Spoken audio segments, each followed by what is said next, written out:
Vamos a dedicar en este vídeo un importante apartado para conocer las formas de organizar la información en un libro de Excel. Cuando un usuario sin experiencia en Excel decide afrontar el reto de iniciar un libro de Excel con una cantidad de datos más o menos importante, está claro que no nos referimos a una pequeña tabla con unos cuantos valores, sino a varias tablas con bastantes registros. Este usuario se enfrenta a una hoja totalmente vacía, con millones de celdas y la posibilidad de crear múltiples hojas de cálculo. Lo normal es que en esta situación no se pregunte si hay varias formas de organizar la información que necesita plasmar en esas celdas y hojas de cálculo, pero lo cierto es que debería hacerlo, puesto que de ello dependerá posteriormente una mayor o menor facilidad para tratar los datos, también para obtener información útil, muy especialmente una mayor o menor posibilidad de cometer errores. Puesto que, como ya hemos comentado, no existe una planificación para organizar la información, el usuario opta por hacerlo de forma intuitiva. Esta forma intuitiva se traduce en una disposición de datos en forma de tabla que corresponde a un periodo de tiempo. Nos referimos a una lista sencilla o a una tabla de doble entrada. Estamos hablando de los modelos de datos unidimensionales, que se les llama así porque en cada tabla solo podemos filtrar la información por una dimensión o tipo de dato. En las tablas de ejemplo que estamos viendo, solo podemos decidir ver la información por un tipo de dato, que concretamente es el tipo de cuenta.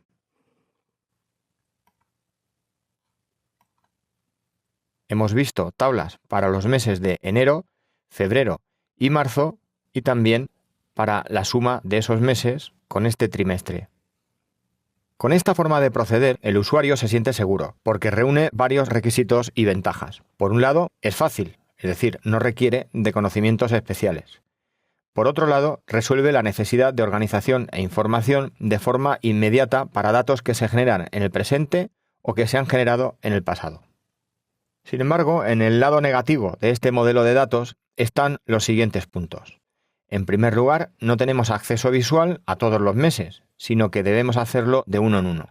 También, en segundo lugar, tendríamos dificultades para representar la evolución de los datos en un gráfico. En tercer lugar, se hace difícil de sostener en el tiempo el incremento de meses, porque ¿qué ocurriría cuando hayamos acumulado 8 años de información? ¿Podríamos manejar con soltura casi 100 meses y 160 meses? También, por otro lado, se hace difícil el análisis de periodos parciales. ¿Podríamos hacer rápidamente una suma de los ingresos o de los gastos en un periodo a elegir? Y por último, el número de dimensiones o puntos de vista para analizar la información es limitado. ¿Podríamos sumar la información por semanas? Más bien no. ¿Podríamos saber lo que se ha gastado en impuestos más gastos financieros en un periodo concreto? Pues difícilmente. Por todo lo comentado, esta forma de organizar los datos, nos referimos a los modelos unidimensionales, no son adecuados. Una forma más avanzada de organizar los datos son los modelos bidimensionales. Podemos ver un ejemplo fácil de entender en esta hoja.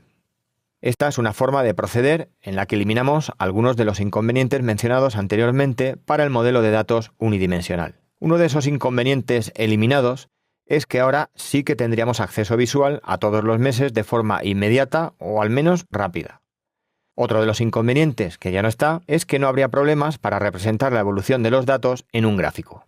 Pero aún se mantendrían algunos problemas. Por ejemplo, el hecho de que se hace difícil de sostener en el tiempo el incremento de meses. También se hace difícil el análisis de periodos parciales. Y el número de dimensiones o puntos de vista para analizar la información es bastante limitado. Por último, vamos a ver el modelo de organización de datos mediante tablas multidimensionales. Podemos ver la forma que adoptan este tipo de tablas, destacando algunas características inherentes a ellas.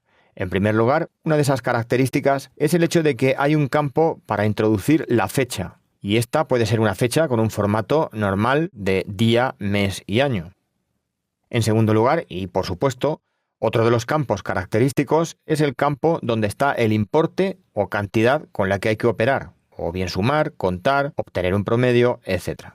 También el resto de campos, con un número ilimitado, son las dimensiones o campos por los que podremos filtrar o resumir la información. Por ejemplo, el campo tipo de cuenta es un campo por el cual podemos filtrar o agrupar la tabla. También lo son los campos subtipo de cuenta o tipo de coste. La clave de todo está en que el usuario no avanzado desconoce que diseñando una tabla de esta forma es posible generar un tipo de tablas llamadas tablas dinámicas, con las cuales tenemos múltiples ventajas, entre las que están tener la posibilidad de ver cualquier agrupación de fechas. Vemos como en la tabla de arriba se han introducido los datos día a día, sin embargo, en la tabla dinámica se puede agrupar por fechas y también se podría agrupar por trimestres o por cualquier otro periodo. También se podría obtener un gráfico dinámico que se adapta y refleja lo que la tabla contiene. Otra de las ventajas es la sostenibilidad en el tiempo, es decir, un apunte más es una línea más hasta 1.048.000 aproximadamente. Otra ventaja es la posibilidad de filtrar por cualquier periodo sin modificar ninguna fórmula. Además, podemos incorporar o modificar con muy pocos clics todas las dimensiones que deseemos. Sin ir más lejos, en esta tabla dinámica podríamos incorporar otra dimensión tan solo arrastrando el campo aquí.